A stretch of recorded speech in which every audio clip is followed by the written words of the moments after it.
Welcome back to Yaffee Live, Talk Radio 102.3. Glad you've joined the show today. If you miss any of the show live, by the way, the podcast will be up on the website, WGOW.com, and the podcast of this segment. You can find the video, the podcast at TennesseeConservativeNews.com. That's because we're speaking with Brandon Lewis now, who is with the Tennessee Conservative. TennesseeConservativeNews.com founded the site. And by the way, Brandon, I know you guys have been doing kind of a fundraising push. You still doing that? We are always trying to speak the truth to people, and the only way we can do that is because we're donor supported.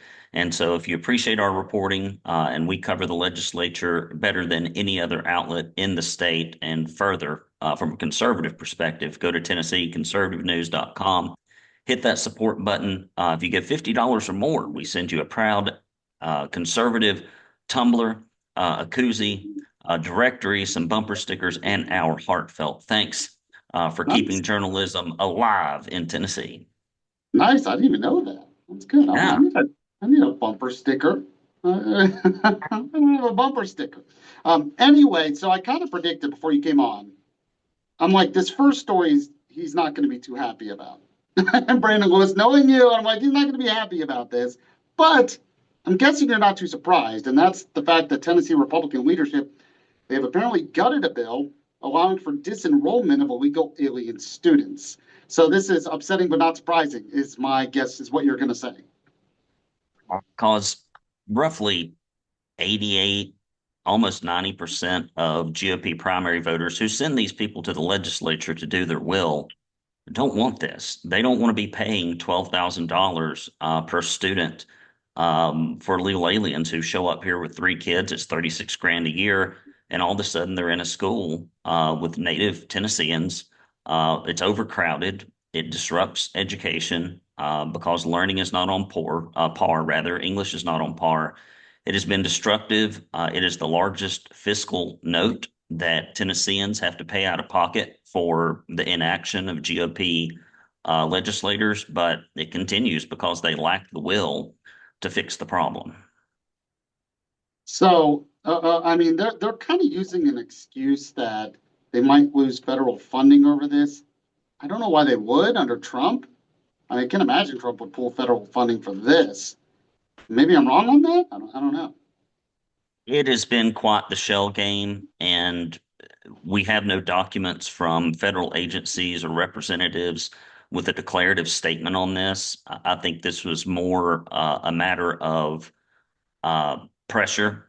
You know, when you go after the money of the state's largest government job factory, people don't like it. And then when you've got the illegal alien lobbies on top of the left-wing press, they just buckled and folded. And the thing that drives me nuts is they're worried about losing $1 billion in federal funding. Meanwhile, we know that the hard number for illegal alien education is about $700 million. So there's only $300 million worth of difference, yet we're doing these school vouchers that are well over that, that could compensate for that. And, you know, it drives me nuts, Yaffee. If you're on Signal Mountain and you want to go to school in East Ridge, you can't do it. If you're in East Ridge and you want to go to school on Signal Mountain, you can't even change your school district. They won't let you, but they will let someone who comes from another country illegally go to any school district. Huh. And it's Yeah, weird that our GOP lawmakers will allow more permission, more access to education for illegal aliens than they do options for students in Tennessee. But it is how it has been. And basically, the bill that would have allowed disenrollment now only requires local districts and public charter schools to verify the lawful presence and essentially see how many illegal aliens hopefully are in the school. We can get that data, which would be enlightening, I suppose. But it's just sad. Every time the taxpayer, the parent, and the student come up against the government job mechanism in Tennessee in education, they always end up on the losing end. Yeah, but Lambert said this is a measured approach, was his response. It's a very measured approach. I'm guessing you disagree with that. It's like the house is on fire and you piss on a bush, and that's a measured response. See, I knew you would have a good response to that. I just had a feeling. Speaking with Brandon Lewis, founder of the Tennessee Conservative. Now, despite that, there are several immigration related bills that are apparently making headway in the legislature. Is that good news? Yeah, I mean, we've got some criminalizing the doxing of immigration officers is one. Another one requires private employers to verify work authorization. Republicans Paul Bailey and Steve Sutherland voted with the Democrats. Paul Bailey is one of the people that are in the running for taking over after Randy McNally related that he's not running again to lead the Senate in Tennessee, and I think that should disqualify Mr. Bailey. If you can't do the will of constituents all over Tennessee, and we know that the polling on this is very high, probably not a good thing. There was another constitutional amendment to specify only U.S. Citizens can vote. That passed along party lines. Election administrators can access the SAVE database to verify citizenship for voting, which is good. And another one that explicitly prohibits employers from allowing those that are not lawfully present from driving a commercial vehicle. And these are great. These are great advances. I'm glad these are going on. I just wish that, but if you look at these things, the fiscal note on these compared to the education issue is minuscule.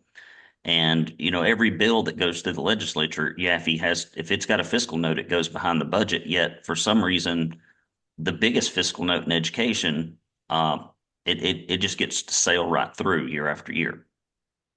Yeah, I mean, why is that just because they don't want to touch it, basically? Political Yeah. pressure. Yeah, it's just lack of political will. Mhm. You put a government program in place, especially the largest employer, maybe probably the largest employer in the state Mhm. is government education. And so they've got a huge lobby and you know, they've they usually get their way, and we've seen it happen once again here. So, speaking of education, you do have a couple of stories on your site about homeschooling, and there is a truancy bill that you guys reported on is being fiercely opposed by Tennessee homeschool families. But it not only passed, but it had passed unanimously in the Senate. It's advancing in the House. First, talk about what this bill actually does, and talk about why some homeschool associations are against it. Well, basically, the big issue is this. Your kid's in a failing school. That's typically the reason that people homeschool their children. They're districted for a school that doesn't fit their needs, or maybe they're in a good school district, but it doesn't fit their values, or both. And they have a rule here that if you withdraw from a school, and again, this goes back to the money that the school will lose. That's usually the chief motivator for all this stuff. Um, that you now have to submit, even if you homeschool, um, your truancy, I guess. I don't know how they are going to do that for people that homeschool necessarily. But the big issue is that it gives a lot of these juvenile court judges, like Rob Filial here in town, who wrote in an opinion on a homeschool related act, that they think that the only place that kids will be safe are in government schools. Yet we report week after week, kids are molested so frequently in government schools that we have to pass anti-grooming laws. Uh, I mean, good grief. I mean, who wants to put their kid in a situation where there's a policy at the school, and we keep putting these out, session after session, trying to prevent these things from happening. Another one we talked about the other day is that you can't have sex with your students within, I guess, 12 months of contact. Well, you don't pass laws like that unless it's happening frequently. Yeah. And so I think the bottom line on a lot of this stuff, and we're going to get to one on the testing here in a moment, which baffles me even further. They ought to take responsibility for improving the performance of the educational institution they have 100% control over, and those are the government schools. And as far as I've seen, they've never really addressed the underlying issues that will increase performance or trust in those schools. I would like to see more comprehensive legislation that addresses that. Yeah, I mean, what would that look like, you think? Just kind of Oh a, gosh. Well, I here's know the that we could thing, talk about that for like 2 hours, I'm I'll sure. do it brief. I'll do it Yeah. briefly in a few points. I run a Yeah. school for a living. Right now, the setup in government education is if your teacher fails your students, they keep their job. If they fail you as a parent, they keep their job, they keep the funding. And there are no consequences for bad scores, poor learning environments. Like if I tried to run an independent academy like I do, and there was no incentive, what would be the reason for me to perform if the money always rolled in, and even if our clients failed? And so they need to have real strict standards. If you're the principal of a school and you can't show academic improvement, you and your administration get the boot. If you're a teacher, you can't show academic improvement, you get the boot.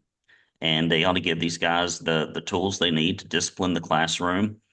You give me a kid, I don't even care what kind of home environment they're in. You give me 8 hours a day, 7 hours a day with those kids, I can make improvements. I can make improvements, given the right tools and the right culture in academia. And the fact that we can't do that in government schools needs to be remedied. Well, and you talked about it's a culture problem. There are no enforcement mechanisms to force them to do better. And that's because the teachers union and a lot of other interests, they basically think of it as a jobs program. They're there to protect the interests of the jobs of the teachers, not necessarily to protect the interests of the students, it seems like to me. And that's a problem in several states, not just Tennessee.